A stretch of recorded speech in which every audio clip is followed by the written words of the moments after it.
مذهب شیعه و کتمان روایات. جناب جابر سلام الله علیه که یه انسانی بوده که انصافا در مقامات جابری حرفا سنجین بیان میکنن. میگه من از امام باقر اسلام 70,000 روایت رو گرفته بودم که این مقدار رو فقط مأمور بودم به احدی نگم، به احدی نگم.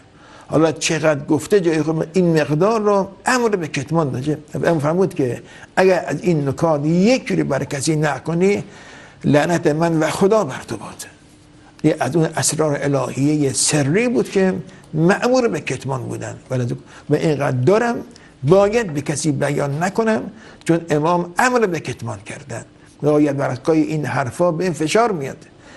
گاهی اونقدر علوم سنجید من طاقتم از بین میره، میخوام بگم چیکار کنم. من فرمودن اگر به اینجا رسی برو بیابون، برو یه چالی بکن، صرف چاله کن، بگو قال الصادق قال اونقدر بگو تا خالی بشی، به مردم نبود بگی. علتش چی بوده واقعا اینا؟ در بعضی روایات اون علت رو بیان کردن که ما ظرفیت تو را دیدیم، طبق ظرف تو بهت گفتیم. اگه به بعضی بخوای به شاید نکشه و انکار کنه، انکارش انکار حقه و تو باعثشی، باید به دیگران نگی. بینندگان گرامی، بنای مذهب شیعه بر تقیه و کتمان حقایق بوده است. لذا عجیب نیست که این آخوند رافضی و امثال آن این نوع روایات دروغین را بیان نموده به خورد مردم بدهند و آن را به دروغ به یکی از ائمه اهل بیت نسبت دهند. ما از این آخوندان میپرسیم آیا این 70,000 روایت که جناب جابر مأمور به کتمان آن بود در آن سخنان حق بود یا باطل؟ اگر سخنان ناحق و باطل بود و به درد مردم نمیخورد، چرا امام باقر رحمه الله آنها را به جابر بیان کرد؟ و اگر سخنان حق و درد خور بود، چرا جابر را امر به کتمان آنها نمود؟ حالان که الله متعال مردم را از کتمان حق برحذر داشته و می‌فرماید ولا تلبسوا الحق بالباطل وتكتموا الحق وأنتم تعلمون. و حق را با باطل نیامیزید و حقیقت را آگاهانه و در حالی که می‌دانید کتمان نکنید. حال می‌بینیم که این راوی مشهور مذهب تشیع جناب جابر ابن یزید جعفی که مأمور به کتمان 70,000 روایت بوده است از چه جایگاهی برخوردار است. در نزد اهل سنت این شخص دروغگو و متروک است.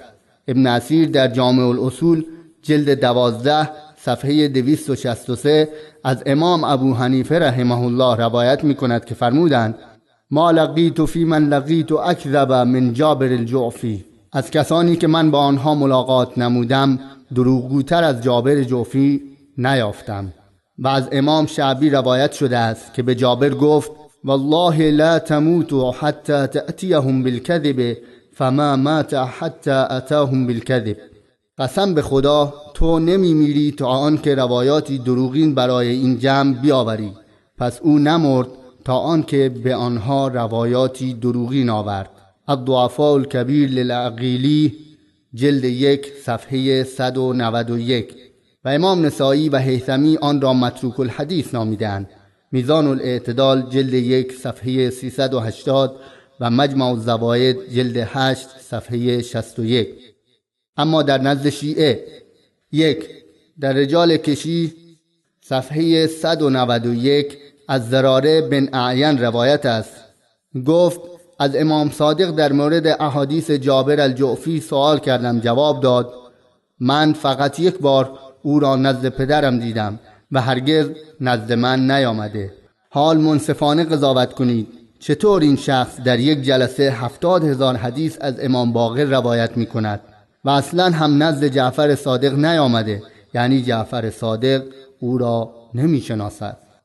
2 او از جمله متهمین است. در کتاب الموضوعات فی الآثار و الاخبار صفحه 234 روایت شده است ان جابر الجعفی من المتهمین عند اکثر المؤلفین فی الرجال. جابر جعفی نزد بیشتر مؤلفین علم رجال از جمله متهمین است. 3. او مشکل عقلی داشته است. در رجال کشی صفحه 100 آمده است و کان فی نفسه مختلطا.